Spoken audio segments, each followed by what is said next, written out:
नमस्कार दोस्तों, स्वागत है आपके अपने चैनल आई डिजायर पे, जहां हम बात करते हैं लेटेस्ट न्यूज़ की और उसके डीप एनालिसिस की।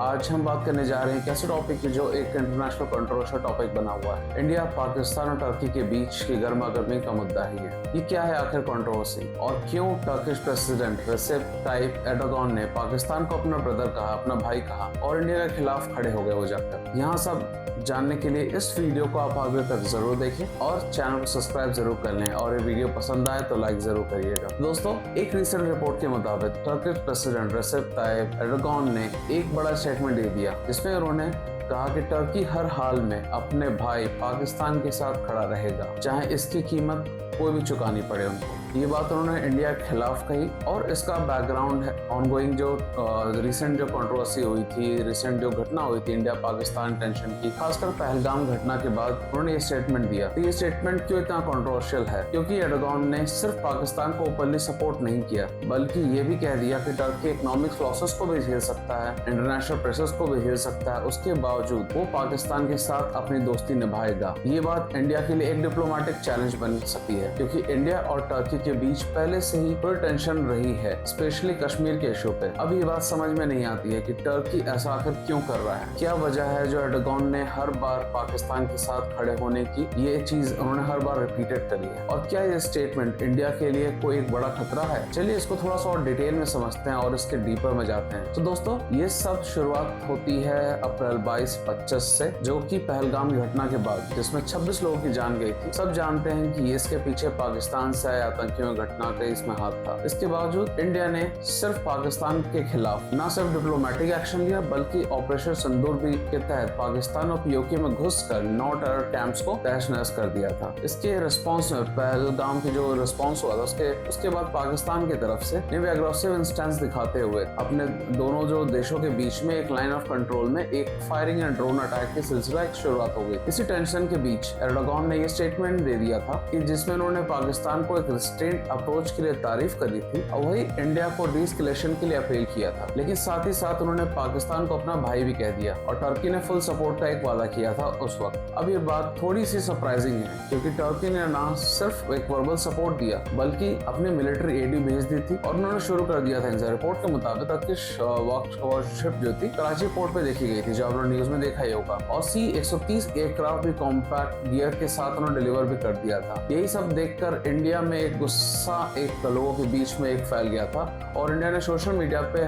#बॉयकॉट टर्की एक ट्रेंड चलने लगा था इंडिया में, आपने देखा ही होगा, और आपने ऑब्वियसली पार्टिसिपेट भी किया होगा इसमें। तो सवाल ये है कि टर्की इतना ओपनली ओपनली पाकिस्तान को क्यों सपोर्ट कर रहा है? इसके पीछे क्या वजह है? मेरे एनालिसिस ये है कि इसके पीछे 3 बड़ी एक रीजन जो दिखती है। सबसे पहला हिस्टोरिकल भाईचारा। टर्की और पाकिस्तान के बीच डेकेड से क्लोज टाइज हैं, जो इस्लामिक सॉलिडरिटी के एक निशानी दिखाना चाहते हैं, एक मिलिट्री कॉपरेशन दिखाना चाहते हैं, उसके बेस्ड है। एर्दोगान खुद पाकिस्तान के पीएम शहबाज शरीफ को अपना प्रीशियस ब्रदर यानी एक अनमोल भाई कहते हैं, और दोनों देशों के बीच एक ट्रू फ्रेंडशिप की नैरेटिव वो बनाते हैं। सेकंड पार्ट जो है जियोपॉलिटिकल स्ट्रेटजी। टर्की अपने आप को इस्लामिक वर्ल्ड का एक लीडर देखना चाहता है, वो एक नेता अपने आप को बनाना चाहता है, एस्टैब्लिश करना चाहता है, और पाकिस्तान को सपोर्ट करके वो साउथ एशिया, एक पैन एशिया रीजन में अपना एक इन्फ्लुएंस, एक अपना दबदबा बनाना चाहता है। इससे टर्की को इंडिया के खिलाफ एक स्ट्रेटेजिक एज मिलता है, खासकर कश्मीर के इशू पर। नंबर 3 जो पॉइंट लगता है वो एक military economic ties. Turkey Pakistan को ड्रोन्स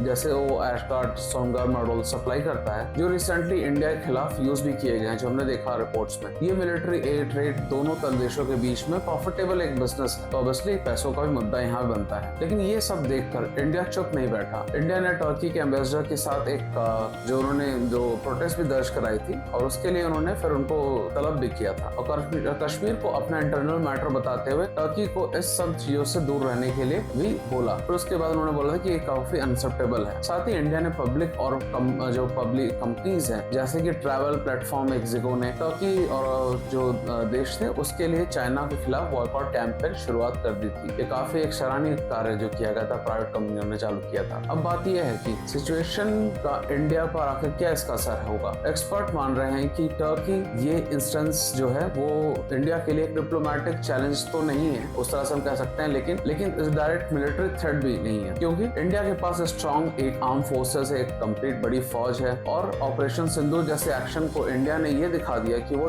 टेररिस्ट के खिलाफ जीरो टॉलरेंस की पॉलिसी के साथ वो खड़ा रह सकता है। और साथ ही इंडिया के पास इंटरनेशनल सपोर्ट भी है। इजराइल ओपनली इंडिया के सेल्फ डिफेंस की राइट को सपोर्ट करता है। ऐसे कई और देश हैं, जैसे कि रशिया भी साथ में इंडिया के एक एंटी टेररिज्म स्टैंड का बैकअप किया। लेकिन टर्की के स्टेटमेंट के बाद इंडिया को अपनी फॉरेन पॉलिसी और ज्यादा स्ट्रेटेजिक करनी चाहिए, खासकर इस्लामिक नेशनल्स के लिए। और ऐसा क्यों है आप खुद समझ सकते हैं। और दोस्तों ये बात भी याद रखनी चाहिए कि जब देश की बात आती है तो हम सब एक साथ होते हैं, चाहे वो किसी भी धर्म किसी भी मजहब के हों। इंडिया पब्लिक क्या हो, ये बॉयकॉट मूवमेंट को क्या दिखाता है और क्या हम इसको देश के लिए एक पैशनेट हैं, ये सब चीजें बातें वो दिखाती हैं। लेकिन क्या ये बॉयकॉट असर करेगा, क्या वाकई इफेक्टिव होगा, या फिर एक टेम्पररी रिएक्शन है, जैसा हमने मालदीव्स वाले केस में देखा था कि कुछ दिन हैशटैग मालदीव्स चला था बॉयकॉट का, लेकिन फिर उसके बाद धीरे धीरे कई लोग हमारे जान पहचान कई लोग हमारे इंडियंस वहाँ जाना फिर से स्टार्ट करना कर चुके हैं। अब क्या कर रहे हैं कमेंट में सेक्शन में जरूर बताइएगा आपको इस बारे में क्या राय है। तो दोस्तों ये पूरी कहानी एर्डोगन की कंट्रोवर्शियल स्टेटमेंट की है और इससे